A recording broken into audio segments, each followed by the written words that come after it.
आपका स्वागत है स्टोरी यूनिवर्स में। अर्थ प्रेम का निबंध शर्मिला बोहरा जालान। दक्षिण कोलकाता का मैडॉक्स स्क्वायर हो, देशप्रिय पार्क, इलियट पार्क या विक्टोरिया, या उत्तर कोलकाता का कोई भी पार्क, और पार्क ही क्यों, कोई भी वह जगह जो एक साथ निजी और सार्वजनिक दोनों हो, जहां एकांत की तलाश में दो युगल दिखाई पड़े।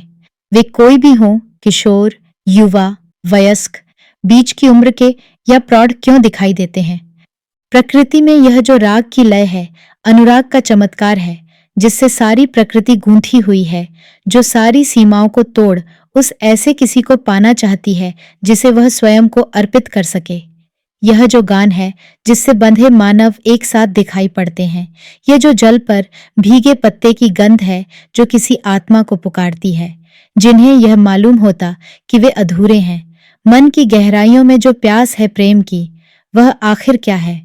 भावानुभव के पास ले जाता जो पहले अनुभूति था, और प्रेम जैसे सघन भाव में रूपांतरित होता हुआ, नहीं होता हुआ, अपने में गड्डमड्ड उलझा सा भाव जिसमें विचार भी उलझे हुए हैं, ढेरों भावों को परे ढकेलते और लगभग तिरोहित करते हुए, जबकि अनुपस्थिति में सब ताबड़तोड़ ढंग से सतह पर आ जाते हैं। आखिर क्या है? जो कभी सत्यजीत राय की शानदार फिल्म चारुलता, रविंद्रनाथ ठाकुर की मशहूर कहानी नष्ट नीड़ में चारुलता को अकेलेपन और बोरियत से निकाल संस्थागत संबंधों के बीच किसी विस्फोट की तरह घटित होता है, और फिर न जाने कितनी कहानियों में दबे पांव आ जाता है।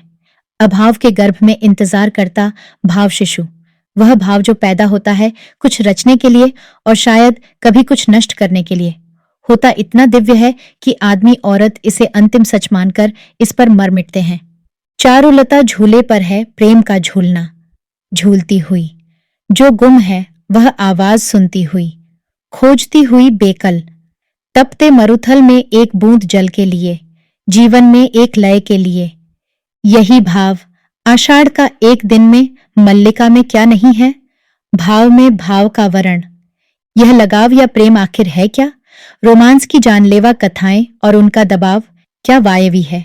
तब तो सभी कथाएं उर्वशी और पुरुरवा, रघुवंशम, शकुंतला और बिल्कुल पंजाबी प्रेम कहानियां, हीर रांझा की कहानी सभी वायवी हो जाएगी। किशोरावस्था की कहानियां वायवी हो जाएंगी। क्या है किशोरावस्था का प्रेम? क्या युवावस्था के प्रेम से भिन्न होता है? और बीच की उम्र, फिर ताउम्र चलने वाले प्रेम संबंध, महीने 6 महीने, फिर जीवन भर की अनुरक्तियां, क्या एक प्रकार की फिक्सेशन और मैडनेस की छाह नहीं होती? जिदें भी। इस सोच के चलते जिंदगी टूट टूट कर भी निभती और कायम रहती है। साथ साथ रहना, स्नेह और आत्मीयताएं, अलग न हो पाने, रह पाने की शपथें, तोहमतें, शिकायतें, मजबूरियां, सब मिलकर एक व्यवस्था का निर्माण करती है। कोलकाता की वरिष्ठ लेखिका प्रभा खेतान का उपन्यास अन्य से अनन्या में डॉक्टर साहब से प्रेम तो शुरुआती दौर में प्रेम, उसके बाद व्यवस्था। प्रेम वह सल्तनत भी हो सकता जो प्रेमीजनों का शोषण करती है, और प्रेमीजन यह शोषण जब तक उनकी मर्जी करवाते चलते हैं, करते चलते हैं, सहते चलते हैं, फिर बगावत पर उतर आते हैं। प्रेम नृशंस बन जाता है। और एक अवान्तर पर महत्वपूर्ण बात इस बहस के एकांत में सुनाई पड़ती है, वह यह कि एक आत्मनिर्भर औरत भी शादी की सुरक्षा के बाहर कितनी निर्बल व भयग्रस्त है। त्यागपत्र की मृणाल का जीवन प्रवाह में बहते चले जाना और प्रेम से खाली जिंदगी के सूखे में डूब जाना है।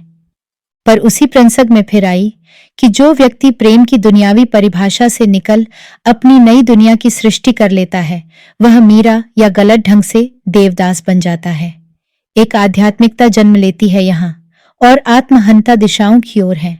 आत्मनिर्वासन की हद तक जब प्रेम ले जाता है, तो हो सकता है उस आत्मपरायणता में गुम व्यक्ति दूसरी किसी सत्ता में खोकर उस एक बिंदु पर एक हो जाता होगा जहां शख्स की शख्सियत दूसरी किसी हस्ती में डूब जाती है।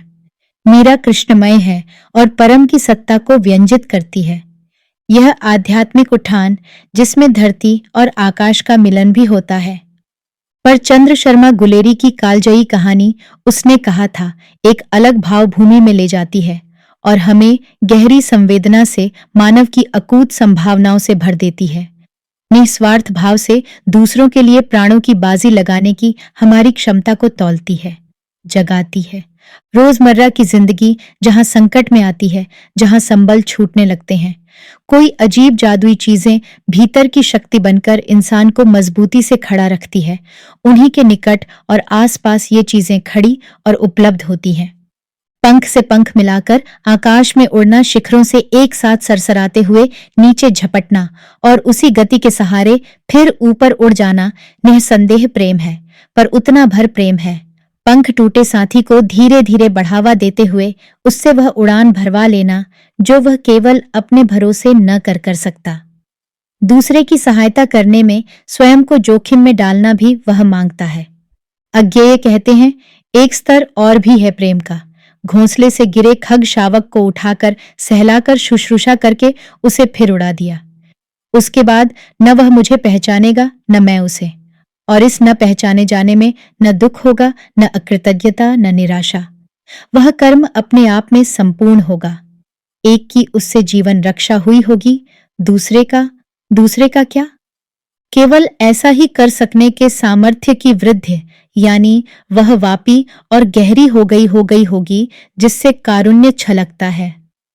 कारुण्य प्रेम का चरम सप्तम रूप। कारुण्य मानवीय प्रेम का विस्तार है, निरंतर फैलता वृत्त है। मानवीय प्रेम दो के बीच रहता है, पर गहराई का आयाम ऊर्ध्वोन्मुख भी है। प्रेम लेकिन दो में से होकर इधर सबको और उधर केवल एक को बाहों में घेरता हुआ। नंद किशोर। आचार्य कहते हैं, अर्थ प्रेम का किसी शब्दकोश ने नहीं बताया। अर्थ प्रेम का जिससे भी पूछा, कर दिया इंगित तुम्हारी ओर। पूछा जब तुमसे, गुमसुम बैठी तुम, खिलखिलाती हुई हो गई हो गुम। कहीं जिज्ञासा में मेरी। आशा करते हैं कि यह कहानी आपको बहुत पसंद आई होगी। ऐसी और कहानियां सुनने के लिए जुड़े रहिए हमारे चैनल स्टोरी यूनिवर्स के साथ। धन्यवाद।